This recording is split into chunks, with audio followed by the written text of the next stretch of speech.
Gate நுழைவுத் தேர்வு இல்லாமல் முதுகலை பட்ட பெறும் திட்டம் தொடர்பாக சென்னை மற்றும் பஞ்சாப் ஐஐடி இடையே புதிய புரிந்துணர்வு ஒப்பந்தம் கையெழுத்தாகியுள்ளது. சென்னை ஐஐடியில் இளநிலை டேட்டா சயின்ஸ் பாடப்பிரிவு இறுதி ஆண்டு படிக்கும் மாணவர்கள் பஞ்சாப் மாநிலம் ரோவரில் உள்ள ஐஐடியில் இறுதி ஆண்டு மற்றும் மேற்படிப்பையும் படிக்கும் வகையில் புரிந்துணர்வு ஒப்பந்தம் கையெழுத்தானது. சென்னை ஐஐடி வளாகத்தில் நடைபெற்ற இந்த நிகழ்ச்சிகள் சென்னை ஐஐடி இயக்குனர் காமகோடி மற்றும் ரோவர் ஐஐடி இயக்குனர் ராஜீவ் அகுஜா ஆகியோர் பங்கேற்றனர். இந்தியாவின் டிஜிட்டல் வரலாற்றில் இது மிகப்பெரிய தாக்கத்தை ஏற்படுத்தும் என்று ரோவர் ஐஐடி இயக்குனர் ராஜீவ் அகுரா தெரிவித்துள்ளார்.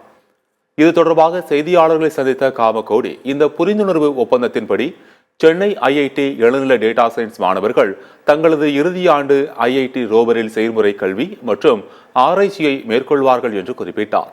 இதில் சிறப்பாக செயல்படும் மாணவர்கள் கேட் தேர்வு எழுதாமலேயே ஐஐடி ரோவரில் முதுநிலை கல்வி கற்க வாய்ப்பு கிடைக்கும் என்று காமகோடி தெரிவித்தார்.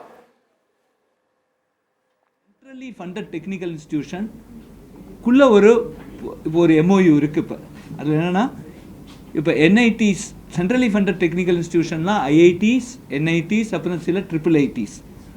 இதில் ஒவ்வொரு பேட்ச்லேயும் இந்த டாப் 10% ஸ்டூடெண்ட்ஸு வேறு எந்த ஐஐடிக்கு வேணாலும் வரலாம்.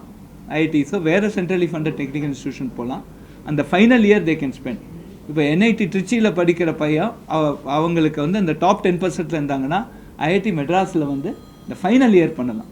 அந்த ஃபைனல் இயரில் பண்ணி அவங்க ஒரு குறிப்பிட்ட சிஜிபிஏ வாங்கி பண்ணாங்கன்னா அவங்களுக்கு direct PhD admission without GATE கொடுக்கறதுக்கு இப்போ எம்ஓயு இருக்குது.